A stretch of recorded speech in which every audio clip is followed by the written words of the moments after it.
Tecnologia da informação, inovação, tendências e temas atuais.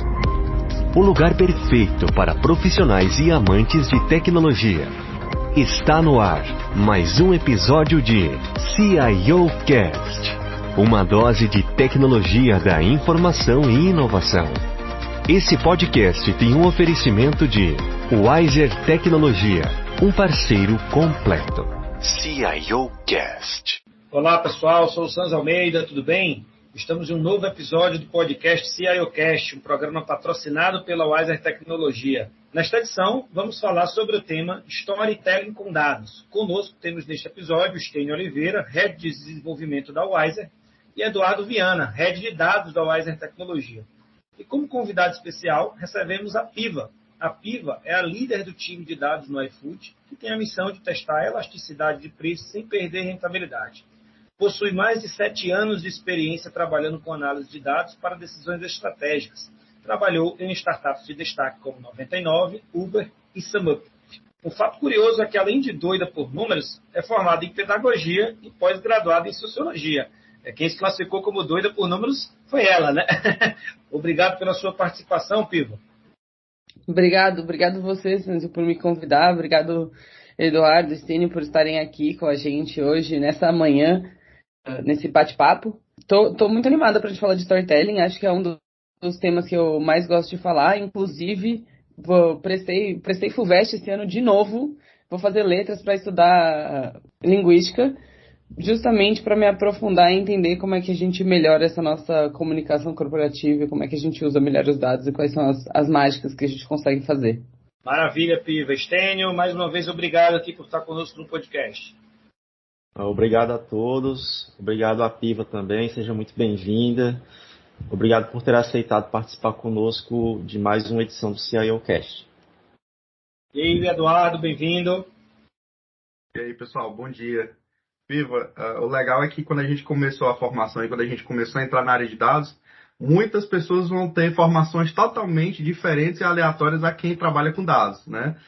Você em pedagogia, sociologia, e eu comecei minha vida com direito, né? E aí depois, quando a gente conhece os dados e entra nesse mundo dos dados, às vezes dá um clique lá, no meu caso deu um clique, e isso fez com que minha carreira toda fosse em cima dos dados, né? Então, legal aí. E eu acredito que tem tudo a ver aí, storytelling com pedagogia, com sociologia, porque a gente tem que contar histórias mesmo no dia a dia. E isso eu acredito que deve ajudar bastante. Isso aí, pessoal. E Piva, conta um pouco para nós aí sobre o seu dia a dia no iFood, conta um pouco para a gente da sua trajetória. Muita gente quer saber, afinal, a empresa que você trabalha atualmente faz parte da vida aí da maioria das pessoas no Brasil, né? Conta um pouco para a gente aí, que a gente está curioso aí como é que foi o seu dia a dia, como é que é o seu dia a dia e como é que foi sua trajetória profissional até aqui. Boa. Interessante de perguntar isso, porque quando a gente fala de dados, todo mundo imagina alguém sentado ali no computador, crunching data, né? Sentado tentando descobrir o que está na informação dos dados. Mas conforme você vai evoluindo na sua carreira, acaba por você ter muito mais um papel de gestão ativa e garantir que seu time esteja desempenhando esse papel aí de brincar com os dados do que você.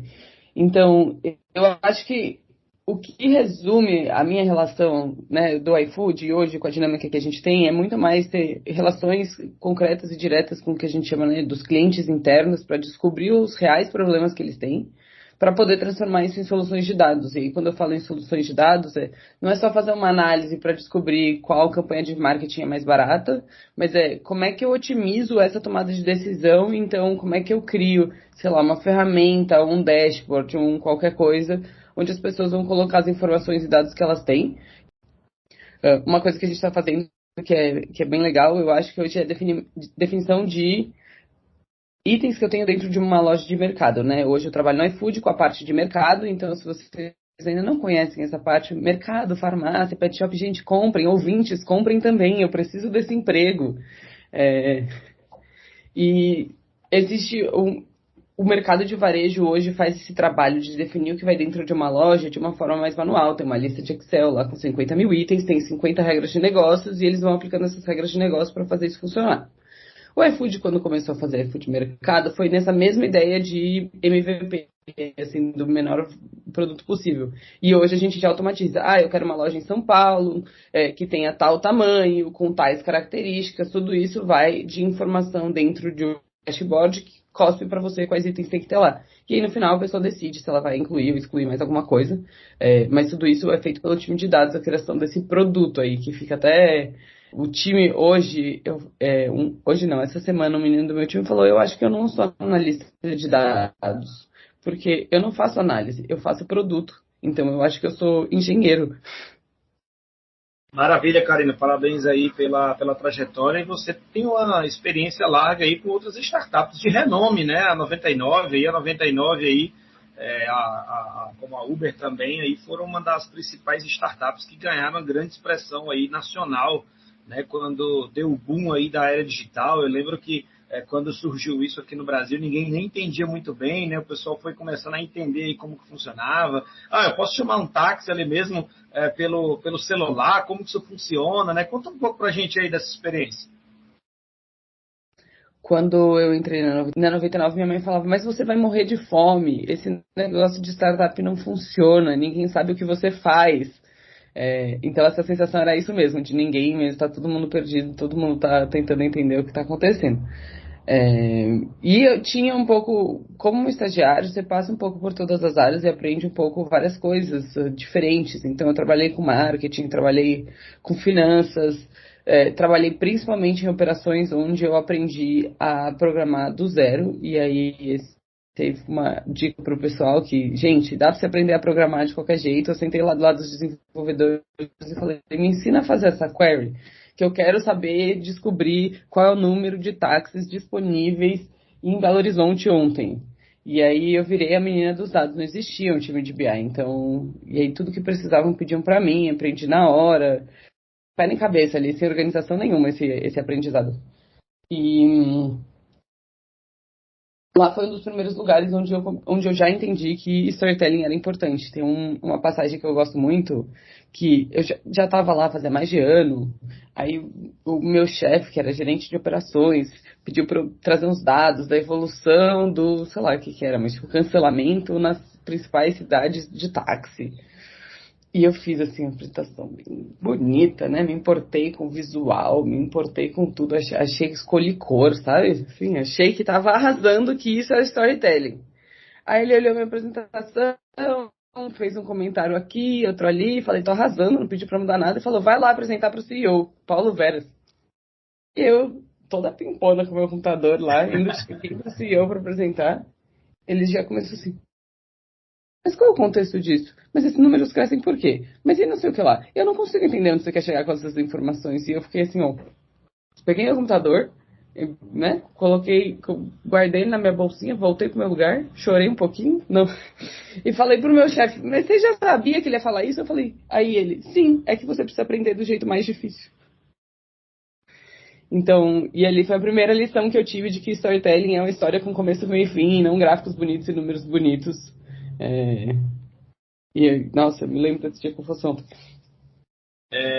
Maravilha, Pivo. E Data Storytelling é a evolução da gestão de dados, né? Apenas uma informação sem contexto e fria não é mais tão eficiente. Você, inclusive, acabou de nos dar aí um belo exemplo aí que aconteceu, inclusive, com você, né? Como é que você enxerga isso aí? Eu acho que storytelling é contexto. Não é mais nada do que além de contexto. Eu tô preocupado aqui que eu tô falando um pouco, Eduardo, assim, então, tipo, bem na deles, assim, pensando que podia ter Eu até levantei a mãozinha aqui porque eu queria comentar um pouco sobre o que você falou anteriormente, né? Essa experiência que você passou com relação a ter um choque de realidade na apresentação que você fez lá para o teu superior imediato e depois para alguém que vai tomar as decisões mais estratégicas dentro da empresa, né?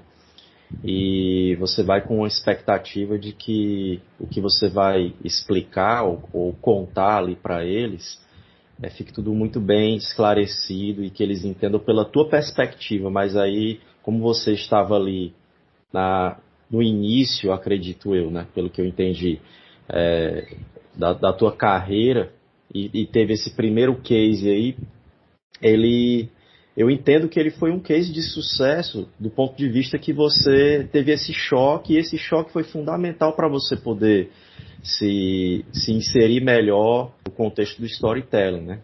Então, era dizer isso, né, que quando a gente vai para uma apresentação, né, essa apresentação, pegando o teu exemplo aí, ela não pode ser muito técnica, né, falando aí do data storytelling, né? Você vai para uma narrativa e quem está lá do outro lado espera essa narrativa, né? Então, vou abrir um espaço aqui para poder contar um pouco do que passei, parecido com você, mas foi no mestrado, né? No mestrado, nós temos doutores que ficam na expectativa de você defender uma ideia. E você vai pensando em detalhar tecnicamente e entrar e se aprofundar tecnicamente em muitas coisas, mas eles não querem isso, né? Eles querem que você conte uma história e que ela seja breve e que ela traduza o que você está tentando defender ali, né? Então, foi mais ou menos o que você passou, mas é uma lição, né? Uma grande lição, onde eu acredito que essa tua lição foi o que te deu o insight para poder partir para outras estratégias no storytelling. Ela aprendeu da maneira mais difícil, né? Até como o seu líder havia falado aí, né? O imediato dela não errou, né? É um choque, né? Você tem um choque, mas ele não errou. Do ponto de vista que você, com essa lição dolorosa, você vai partir para uma outra visão, né? É uma virada aí de 180 graus para todos. Hoje muitas empresas, de fato, já se passou a necessidade de ter relatório, né? Um relatório em si, como a gente fez aí por vários anos, né? Hoje em dia, eu acho que tem que ter aí um contexto, tem que ter aí os porquês muito fáceis, né, de serem respondidos.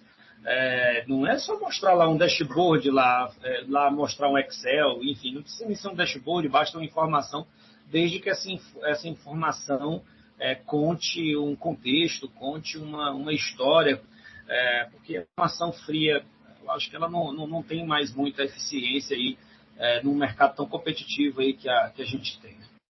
E outro ponto legal também, e aí já que a gente está falando aí para muitos tipos de pessoas que vão de gestores até os analistas, eu costumo usar uma técnicazinha quando eu vou conversar para a gente desenvolver um dashboard, que é perguntar o que é que ele quer responder. Qual é a pergunta que o seu dashboard tem que responder, meu amigo? E aí ele nessa pergunta que vai nortear aí, que vai a gente aplicar todo o contexto, palavrinha mágica aí que a Piva falou, para responder essa pergunta, né? E que as análises que eu estou montando ali, elas tenham correlação, né? Que no final das contas eu digo assim, ó, esse número que está aqui, ele vai derivar para isso, que vai derivar para isso, que vai responder o todo, né? O que é que você tem aí, onde é que está a causa aí do problema, né? Boa. Eu tenho que discordar de vocês já, gente. Por favor. Vários pontos. Bom é assim. Bom é assim. Concordo que contexto é muito importante, que o porquê do que a gente está fazendo é muito importante, mas eu não acho que os relatórios morreram ainda. Eu acho que tem muita coisa que a gente faz que vem de tomada de decisão de relatório. Então, eu sou uma equipe multidisciplinar que crio um monte de relatório. Então, eu crio os relatórios oficiais em que a gente põe como rentável a gente está, quanto que a gente está ganhando, como estão os nossos principais indicadores, etc. Porque o relatório tem, sim, um objetivo claro, que é um objetivo claro de informar e que é de acúmulo aí de KPIs, assim. Então, o que tem que tomar cuidado é muito mais no sentido do porquê, que o Eduardo estava falando agora, do que do que. O relatório, ele é uma ferramenta que faz sentido. Ele só deixa de fazer sentido se ele não tem um motivo claro para existir. Então, eu acho que o storytelling passa por isso, né? A história que você quer contar pode vir de qualquer maneira. E aí, voltando no que alguém também falou aí no meio dessa... Eu deixei vocês falando para juntar tudo e fazer um resumo. Vocês também falaram, porque não pode ser técnica uma apresentação. Uma apresentação pode sim ser técnica também.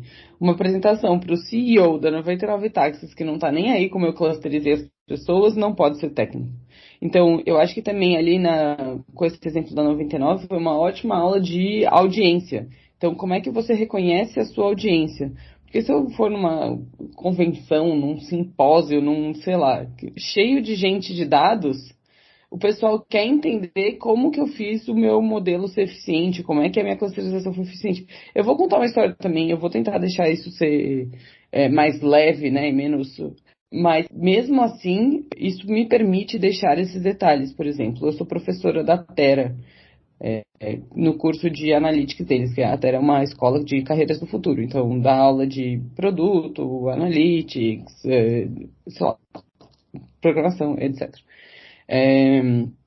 E mesmo quando eu tenho matérias mais densas, eu falo que que eu não estou dando aula, que para mim tudo na vida é entretenimento. Então, como é que eu faço para ensinar SQL para uma pessoa de uma forma que ela consiga não só entender, não só correlacionar ali, mas que tenha uma história? Então, por exemplo, tem um site na internet que disponibiliza um curso de SQL que chama SQL The Murder Mystery. Então, mistério, tipo um jogo do... Gente, vocês sabem o nome, aquele do mordomo com castiçal, que não sei o que lá. Aham. Qual é o nome desse jogo, gente? Eu também não tô lembrando não, mas eu sei qual jogo você tá falando. Daqui a pouco vem o nome. Enfim, e aí você vai ensinando a pessoa a aprender SQL e no começo ela consegue do tipo, quais são todos os espaços que eu poderia achar, aí depois quais são todas as pessoas disponíveis, e aí depois eu aprendo a fazer onde essas pessoas disponíveis estavam, e aí eu vou contando uma historinha e no final ela vai descobrir quem matou quem com o quê no joguinho fazendo SQL, entendeu? Então é do tipo, você transforma um negócio que é técnico, porque eu tive que ensinar as partes técnicas para essa pessoa conseguir saber ser autossuficiente com coisas, pelo menos ultra básicas, mas ao mesmo tempo conseguir contar uma história para ela. Então existem milhares de formas de fazer isso. Você pode sim usar informações técnicas. Eu, particularmente, sempre tiro o máximo possível, a não ser que seja realmente uma discussão entre pessoas técnicas tentando aprender. Tipo, vou ensinar para vocês como que a gente fez A. Se não for esse o caso, em geral, eu tiro isso e simplifico. E 2, eu também acho que relatórios têm sua função de existência, mas o importante é estar claro essa função e não eles deixarem de existir. É isso. Falei um monte. Karina, isso é uma técnica de gamificação, não deixa de ser uma técnica de gamificação, né? Que você está usando aí essa técnica aí para ensinar os alunos aí da escola. Estava procurando no Google aqui o nome do joguinho do mordomo, mas não achei não. Era um jogo de tabuleiro, eu lembro bastante dele. Não é detetive, não? Isso! Detetive, é isso aí. Olha só. Bem lembrado, Eduardo. Então, é isso mesmo, Piva. A gente tem que ter, de alguma maneira, um pouco do técnico ali, até para dar uma segurança maior, né, na apresentação. E os relatórios realmente não vão deixar de existir. Né? De onde vêm esses dados? Né? De onde é que você tirou? Onde é que eu posso ter acesso aos dados que você utilizou para contar a história? Né? Então, eu estou contigo também nessa conclusão com relação à apresentação. Ela não pode ser também muito técnica, mas ela tem que ter por trás ali uma base técnica para dar segurança a quem está assistindo. E os relatórios, de onde você tirou os dados, eles têm que existir, né? Tem que estar em algum lugar. Tem que estar acessível para que as pessoas possam depois, se quiserem, ter uma visão de onde é que você obteve as suas informações ou os seus dados para contar aquela história, né? Então está corretíssimo. Estou totalmente de acordo. E também assim, né? Eu acho que tem que moldar de fato, como a Karina bem falou, para quem está escutando, né? Então, assim, se for para o time técnico, o máximo direcionado ali para o time técnico. A gente vai apresentar uma coisa para um presidente de uma empresa, tem que ter uma linguagem. Se for para um gerente, outra linguagem. Se for para um analista, outra linguagem. A gente já presenciou aqui no dia a dia, aqui nas atividades aqui na Wiser e até em outras casas, que se a gente não seguir fielmente essa linguagem para quem a gente está apresentando, muito provavelmente você vai ver uma pessoa perguntando, tá, mas o que isso quer dizer? A pessoa não vai conseguir interpretar. Então, eu acho que a linguagem aí ela tem que ser totalmente aderente para quem você está apresentando, para quem está lendo, né, aquilo, né? Senão vai acabar, no mínimo, sendo cansativo para a pessoa, ou no mínimo não vai atender aí às expectativas. Como a Piva falou, os relatórios, eles nunca vão deixar de existir, né? Mas a gente vê uma mudança aí de pouco em pouco, né? Dos números chegarem de uma forma mais rápida e mais conclusiva, né? Eu me lembro que eu li um artigo de um jornalista falando um pouco lá da mudança da análise de dados lá na Amazon, né? Que o Bezos ele estava pedindo agora nas últimas apresentações, não apresentações em PowerPoint, não só mostrar o número, não só dizer quanto foi o percentual de crescimento, não só isso, mas a aplicar um formato de memorando, onde ele escreva lá, ele diga o que é que está acontecendo com aqueles números, né? Não simplesmente dizer, evoluímos X% no nosso percentual de vendas, mas por quê? Qual é o contexto disso, né? Então, assim, eu acredito que isso é natural quando a gente vai consumindo cada vez mais dados, vai entendendo cada vez, se apropriando cada vez mais dos números da companhia, né? De chegar num nível analítico mais maduro, né? Então, bem legal.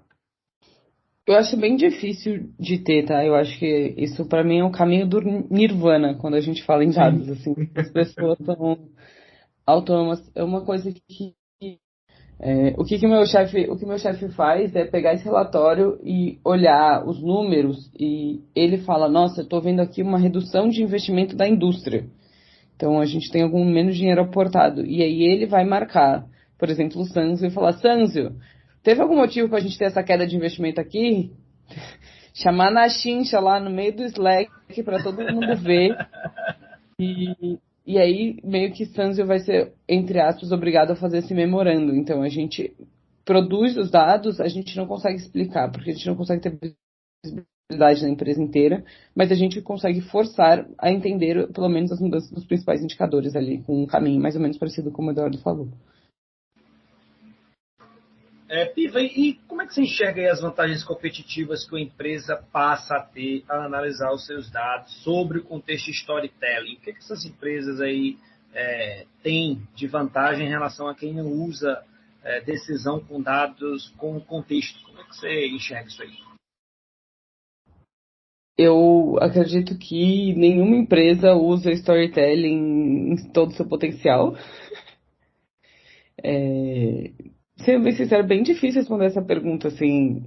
Porque eu acho que a vantagem competitiva do storytelling, mais do que ter a informação, é a disseminação do conteúdo. E aí, às vezes, tem empresas que são ruins do storytelling, mas elas são tão enxutas que elas conseguem ter a disseminação boa igual.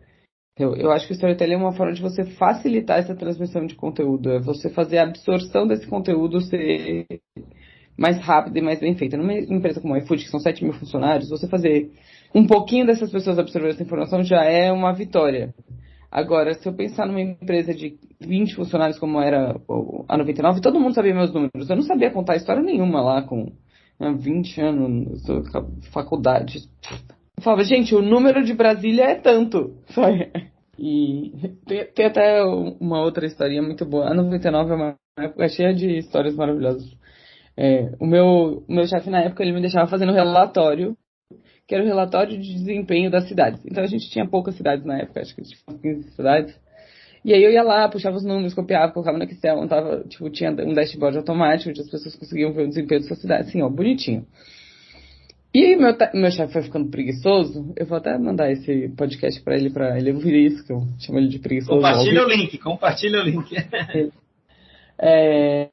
E aí ele foi falando, vai lá, Piva, e vai fazendo acompanhamento com o gerente. Então era a estagiária do CEO, fazendo lá do tipo, oi, sua cidade subiu tanto, sua cidade caiu tanto, não sei o quê. E aí tinha a tal da cidade de Brasília, que eu acho que é por isso que ela fica na minha cabeça, porque essa história é muito, nossa, ótima.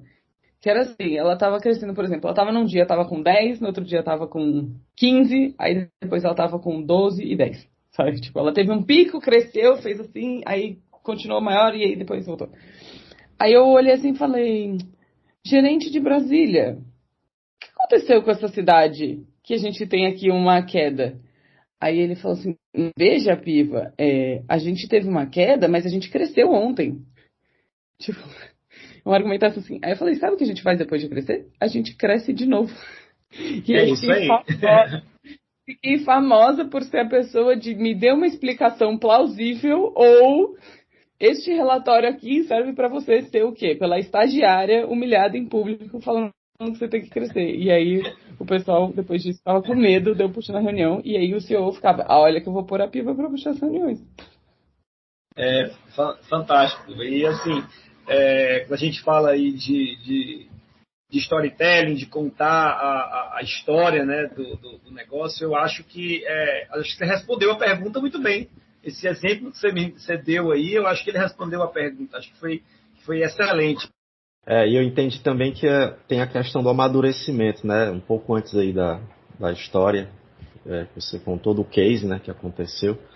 A dificuldade de ter um amadurecimento com relação ao que fazer com os dados, né? E aí quando surge essa ideia de contar a história para tentar até facilitar, eu entendo que as pessoas até têm um pouco mais de atenção, porque no processo de fazer essa contagem das histórias utilizando os dados como background, você consegue atrair o público, né? Você consegue atrair a atenção do público. Acho que é uma das coisas que faz com que você faça com que o amadurecimento com relação ao uso dos dados e a tomada de decisão, melhor tomada de decisão com o uso deles, se solidifique dentro da empresa, né? Então, só pegando um pouco aí do que você já tinha comentado antes, né? Da dificuldade de fazer com que as pessoas compreendam o que elas têm, que elas têm, que são os dados, pode ajudá-las a tomar melhor as decisões, né? E outro ponto interessante aí é que eu fico observando aí a Piva falar, porque lógico que hoje ela é a estrela do nosso cast, e tentando pescar as palavrinhas mágicas, né? O que é que ela falou aqui que faz totalmente sentido, né? Eu acredito que o storytelling ele pode ser visto como uma forma de facilitar a comunicação, né? Facilitar a comunicação do que os dados querem dizer para a companhia como um todo. E, de fato, isso não quer dizer que o storytelling é o melhor que a gente tem para contar todas as histórias, né? Lógico, a gente tem que ter uma organização, a gente tem que ter um planejamento do que vai apresentar, do que vai mostrar. Mas como essa técnica ela é importante quando a gente está falando que esse número vai chegar, vai ser massificado para centenas de pessoas, né? Milhares de pessoas. Então, é importante que o número ele seja palatável para essa quantidade de pessoas, porque quando a gente fala, esse número vai chegar a, sei lá, 10, 15 pessoas, a Piva pode sair lá do computadorzinho dela, sentar do lado do chefe dela e explicar o que é que esses números querem dizer, né? E fazer sentido para ele. Só que quando a gente vai falar para centenas de pessoas, quando a gente vai passar esse relatório para outras pessoas que muitas vezes não vai ter acesso à Piva, ou Eduardo, enfim, esses números eles precisam fazer sentido, eles precisam estar num contexto. Porque senão vai bater lá e não vai resolver a vida de ninguém, né? Então, bacana, Piva. Piva, vem cá, assim, existem técnicas, né, que combinam formatos de visualização de dados, com gráficos, quadros, mapas animados, e todos com elementos aí narrativos, né? Tem alguma receita disso? Como é que você gosta de fazer? Como é que você gosta de atuar quando a Piva vai trabalhar com storytelling? Como é que você gosta de fazer aí, digamos assim, o seu ritual? Você fazer isso? Conta um pouco pra gente aí. Eu queria só acrescentar, Sanji, nessa pergunta, a questão do herói e vilão, se entra na sua técnica também, se faz parte, né? Herói e vilão dentro da narrativa. A técnica de herói e vilão dentro da narrativa que o Stanley está falando é uma... Vamos lá, vamos dar 3 passos atrás. O que é storytelling, né? A gente podia ter aberto um podcast com essa, ter sido ótimo. Storytelling é a construção da narrativa, né? É a história como você quer. Então, a tradução literal é contação de história. Isso é a palavra storytelling. Então, Você pode fazer isso de várias formas. E aí você pode escolher uma narrativa direta, que tem começo, meio e fim, uma narrativa indireta, que você começa pelo fim, chega no começo e faz o recap, e você pode fazer outros tipos de narrativa aí no meio do caminho. Dentro dessas narrativas, você pode usar de outros recursos que são famosos na contação de história, tipo construção da jornada do herói, que é você pegar um personagem principal que vai passar por determinados desafios, ter seus impedimentos, superar esses impedimentos, chegar nesse momento aí de conquista e depois o encerramento dessa história. E aí um dos recursos, que é o que o Stênio está falando, é de você ter um herói e um vilão, que é você vai contar essa história enaltecendo algum ponto e a outra pessoa recebendo a culpa por qualquer coisa que não dê certo, né? E aí teria um outro que seria um anti-herói, que ele navega entre esses dois pontos. Dito isso, que agora a gente fez um contexto de como que eu gosto de contar histórias. Eu vou voltar, tudo depende do meu contexto também, depende do contexto de para quem eu estou apresentando, tá? Então, se eu fosse apresentar aqui para vocês o iFood, eu ia fazer uma coisa. Se eu fosse apresentar para vocês, pedir um pitch de investimentos para minha startup, era outra, tá? Como eu funciono, e aí eu vou pegar os grandes cenários que eu tenho dentro do iFood para ilustrar as formas diferentes que eu faço. O cenário mais comum é eu apresentando para um diretor resultados. Tá? O que eu gosto de fazer? Eu gosto de usar narrativa indireta, então começar do fim para ir para o começo, porque o que o meu diretor quer saber é número, ele quer saber resultado. Então quanto dinheiro você me deu fazendo o que você está fazendo. Aí eu pego lá um slide lindo com o resultado, e aí depois disso eu dou um contexto falando de por que fizemos, onde começamos, etc. E então eu conto como que a gente chegou nesse resultado. Tá? Esse é meu formatinho de narrativa. Depois eu vou falar de gráfico, mapa, etc. Eu vou passar uma coisa por vez para ficar mais fácil. Quando eu estou fazendo apresentação em sala de aula, eu uso narrativas diretas e, em geral, eu tento usar recursos de contação de história, de filme, né, de livro mesmo, de usar a jornada do herói em construção. Então, eu vou contar a história do Murder Mystery. Então, a gente tinha aqui essas pessoas que foram para uma casa e elas estavam nessa casa passando férias, aí aconteceu isso, e aí todo mundo ficou preso na casa das férias, etc. E a gente vai indo lá para a narrativa detetive até todo mundo descobrir quem matou quem e ficar satisfeito no final e a gente fazer um encerramento. Tá. Por que eu faço isso? Porque trazer para um contexto com uma história pessoas que estão totalmente fora daquilo que você vive é o jeito mais fácil delas se lembrarem depois dessas informações, tá? Stanford fez uma pesquisa que se você usa números para falar, você tem 10 vezes menos eficiência na lembrança da pessoa do que com a história em si. Então você provavelmente...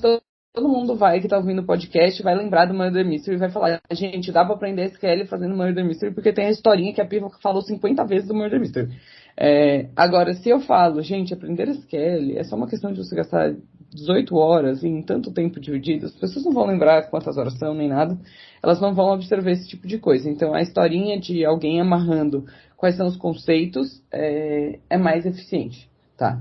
Então é isso. Um lado eu uso narrativa direta, outro lado eu uso narrativa indireta. Às vezes a gente tem algumas apresentações de áreas, assim, que são entre áreas, né? Então eu vou apresentar para o time de produto, eu vou apresentar para o time de design.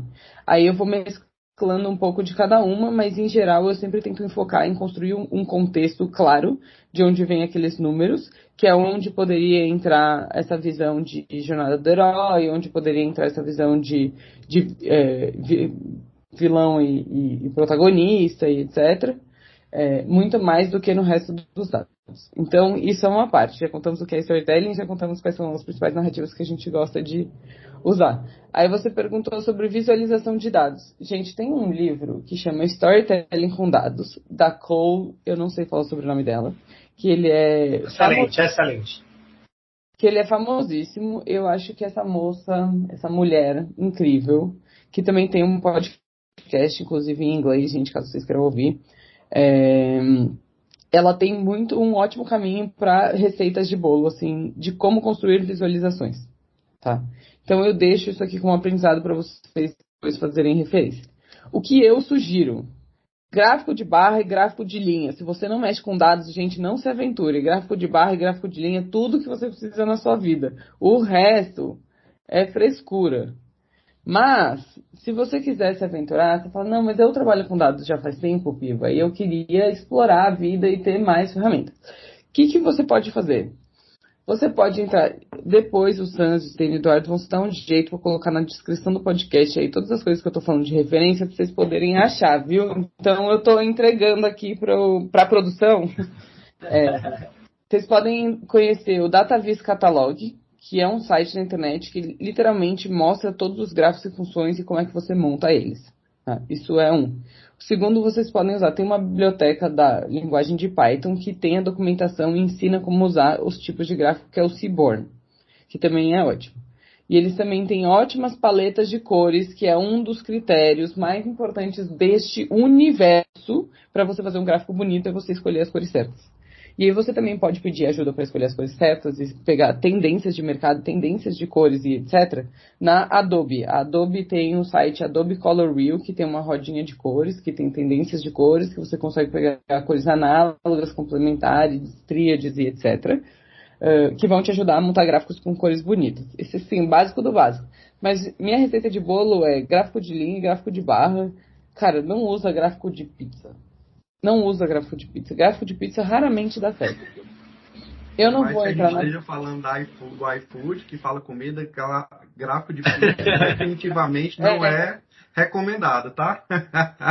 Primeiro porque o nome do gráfico é gráfico de setor. Pizza foi como a gente amigavelmente chamou. O brasileiro colocou, né? O brasileiro batizou, né? O brasileiro. Não, em inglês chama pie chart, que é torta, né? Daí... É isso aí. Então é isso. Aí fala assim, mapas animados e etc. Tudo na vida depende de contexto. E aí storytelling, que eu tô batendo na tecla, é justamente isso, né? Como é que a gente está sempre no mesmo contexto. Um mapa animado, se você vai lá fazer um keynote, uma palestra em algum lugar, uma presença não sei o quê, em que você tem todo o seu discurso contadinho, bonitinho, ninguém vai te interromper, etc. Aí você coloca um mapa animado, porque aí você vai saber o que falar, a hora que vai entrar, vai ter um design que vai arrumar os negócios lá pra você, etc. Nos demais momentos da sua vida, evita a animação, gente. A animação só atrapalha a apresentação, que a animação entra errado, aí entra fora de ordem, e depois você quer voltar o slide, você tem que ficar voltando 500 animação, aí depois você quer passar, você tem que passar todas as animações tudo de novo. Então, assim, eu acho que fica lindo quando bem feito, só que é difícil demais fazer bem feito. Assim, no máximo, nas minhas aulas, eu faço animação de parágrafo para as pessoas não ficarem lendo o texto, assim. Então, é mais como recurso de captar a atenção do que o recurso visual mesmo. Mas, enfim, a minha recomendação, pensando nessa parte de como que a gente cria o conteúdo visual dos dados de forma interessante, que vale a pena ir atrás da moça da Cole. Sobre a questão de você ser a protagonista ali na hora da apresentação. Né? Os dados, de certa forma, são os protagonistas, mas você chamar a atenção para si, não para o que está ali, de certa forma, sendo apresentado. Né? As pessoas geralmente ficam lendo, né, o que está sendo apresentado. E acho que você colocou bem a questão dos gráficos, né? Deixou excelentes dicas aí para gente do que usar e do que evitar, né? Mas você falou uma coisa interessante sobre ler, né? As pessoas gostam de, quando vê a frase, começar a ler. Então você puxa para você a apresentação, para você acabar se tornando a protagonista da apresentação, né? Que as pessoas olhem para você e te escutem. Né? O gráfico ali, ele é o apoio. Né? A Piva fez excelentes referências aí. Eu acho que é interessante fazer essas referências aí quando o nosso ouvinte estiver escutando, ele saber ali onde baixa, onde consegue procurar aí tudo que a Piva colocou. E Piva, hoje eu sei que você deu excelentes dicas aí, usou um pouco aí, digamos assim, da sua receita aí para trabalhar com storytelling, mas hoje falando uma linguagem para os profissionais que não exploraram ainda storytelling no seu dia a dia, né? O que você entende aí que ele precisa de hard skills, soft skills, para ele, de fato, começar a trabalhar com storytelling? Não é só hard skill, precisa de soft skill também nisso, né? a forma de falar, ali, a habilidade de conseguir ali fazer um contexto, né? A gente ainda tem muitos profissionais ainda que não tem essa facilidade. É o puramente técnico. Ele vai lá, ele é o melhor cara técnico, mas às vezes na hora de apresentar, às vezes na hora de repassar isso para outra pessoa, talvez não tenha a total assertividade. Como é que você enxerga isso? O que um profissional precisa? Me veio, enquanto você falava, uma reflexão sobre a palavra hard skill e soft skill, que eu vou introduzir aqui para o seu público pensar, de que por que aprender programação é uma hard skill e aprender a falar em público é soft skill? Tem técnica para isso e tem vários cursos assim, tem disponíveis aí no mundo sobre falar em público. Então, como é que você aquece sua voz, que ordem você fala, qual a entonação você dá. Por que não é hard skill isso, né? Deveria ser considerado hard skill também. Enfim, foi só uma reflexão aqui, não é de vocês, mas me veio agora. Então, qual técnica que eu acho que você... Para mim, eu sou 100% generalista. Eu gosto de aprender várias coisas. Eu tenho interesses múltiplos, tipo, faço letras, sociologia, engenharia, design, jornalismo, já fiz vários cursos diferentes na minha vida, porque tudo era tão interessante que eu não sabia por onde estudar. E o mundo, como ele é hoje, ele é um mundo em que as pessoas generalistas são melhores reconhecidas, tá? Então, não, Piva, mas o mercado para Data Science está ótimo, está super aquecido, as pessoas estão pagando super bem e essas pessoas estão focadas em hard skills, em skills técnicas, bem técnicas mesmo. Como é que você diz isso? Como é que eu digo isso? Esse Data Scientist, quando ele chegar num nível de lead, de sênior, ele não tem para onde ir, porque o técnico que ele aprendeu não leva ele mais a lugar nenhum. Ah, Piva, mas não existe a tal da carreira em Y, onde as pessoas podem crescer de forma técnica? Sim, mas você vai virar líder de time de alguma forma, porque você é a referência técnica, você vai ter que ensinar os outros, as pessoas vão até você para tirar suas dúvidas. Você vai ser responsável por fazer a grande, revisão de todos os códigos, ou fazer o controle de qualidade, ou ficar responsável por uma área de governança. Quando você cresce na carreira, você vai ficar dependente de habilidades não técnicas, né? Ou das soft skills. Você vai ficar refém de falar bem em público. Você vai ficar refém de construir uma narrativa. Porque, querendo ou não, as pessoas que constroem uma narrativa são aquelas que conseguem captar a estima do público. Que conseguem, que tem... gente, hoje não estou conseguindo 9 horas da manhã achar todas as palavras que eu queria para ilustrar aqui Pra quem não tá vendo, já que isso é um podcast, o Sanzio tá rindo da minha cara e fazendo um joinha do tipo, tadinha, não consegue. Então, assim, o que foi bom que aconteceu comigo lá no 99 como exemplo me deram a cara a tapa. E você só aprende a cara a tapa. Porque não existe, eu acho que é aí que podemos colocar a linha, né, entre a hard skill e a soft skill.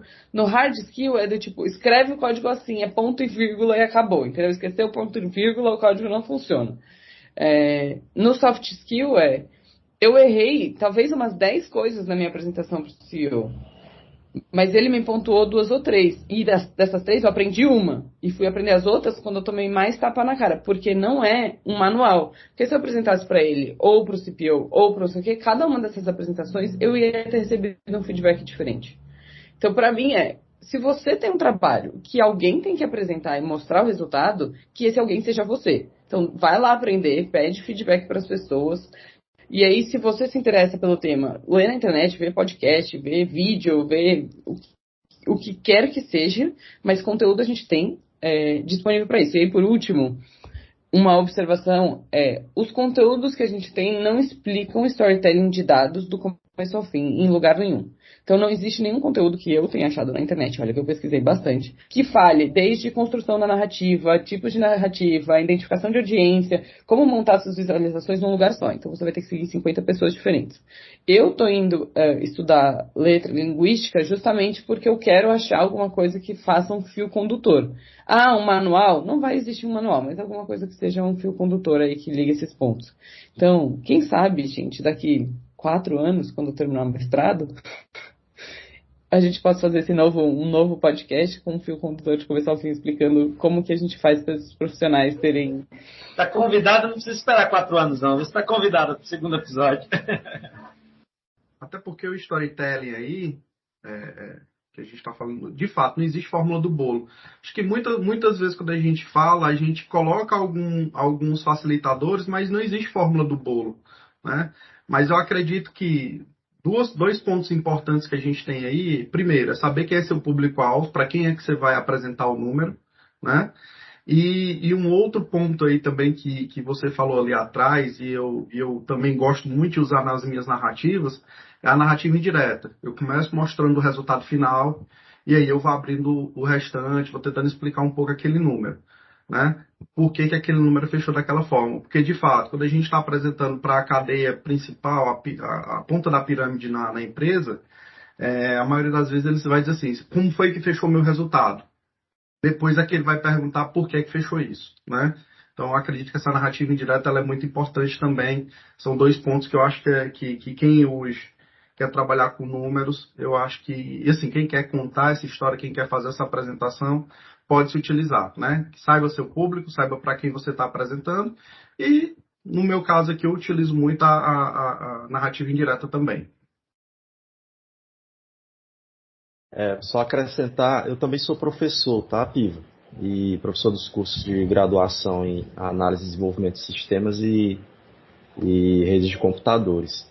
E eu sempre gosto de comentar que uma aula sempre é uma nova aula, né? Você pode ter ali o conteúdo sendo o mesmo sempre, para repassar para os alunos que estão ali querendo aprender, mas você nunca, como professor, ou como alguém que vai querer contar algo para alguém, né? Tentar explicar algo para alguém para que ele entenda e use isso na vida dele acadêmica e profissional, você nunca vai contar da mesma forma, né? Então, o público, embora sejam alunos, etc., o público é diferenciado, né? Tem cada um seu perfil, né? As turmas são diferentes.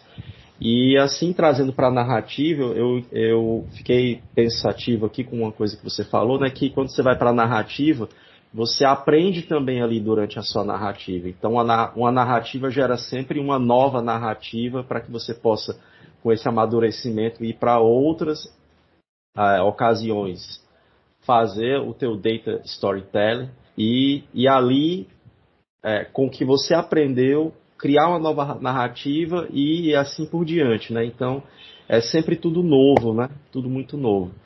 Você aprende, ganha experiência para chegar em uma outra ocasião e contar uma nova história, né? Isso aí, pessoal. Nós estamos chegando ao fim de mais uma edição do podcast CIOcast. Nesta edição, conversamos sobre o tema Storytelling com dados. Agradeço a sua participação, Piva. Muito, muito obrigado por terem me convidado. Achei que foi ótimo. Achei que esse papo rende muito. A colocação de vocês, para eu poder puxar um pouquinho no pé de vocês, falar sobre relatórios, falar essas coisas, é bastante interessante. Eu gosto bastante dessa troca. E acho que é isso, pessoal. Acho que a gente tem bastante conteúdo na internet para compartilhar com vocês, se vocês quiserem se aprofundar mais nesse tema e saber mais a respeito. Se quiserem também me seguir no Instagram, que eu compartilho bastante conteúdo lá também, é o piva.carina. Fiquem à vontade. Perfeito, pessoal. A gente vai colocar aqui também no link do episódio aqui no Spotify as redes sociais da Piva, tá? Tanto o Instagram como o LinkedIn. Para vocês seguirem aí a Karina aí, que ela posta muito conteúdo aí bastante relevante, tá? Obrigado, Stênio. Obrigado, Eduardo. Obrigado, Piva. Obrigado por ter participado conosco aqui. Parabéns pela sua trajetória. Deixou aqui mais rico o nosso podcast, trouxe dicas, passou a sua experiência, né? E ficamos muito gratos por tudo isso, tá? Muito obrigado. Valeu, Piva, por compartilhar um pouquinho do seu conhecimento, tá? Foi muito rico essa nossa conversa. Quero lhe desejar muito sucesso aí na sua jornada, tá? Também queria agradecer a você, nosso caro ouvinte, que estou aqui até o fim do episódio, guerreiro. Segue nossos canais nas plataformas, compartilhe o conteúdo com os amigos. Um abraço, até o próximo episódio. Podcast CIOcast é uma realização da Wiser Tecnologia. Um abraço, tchau.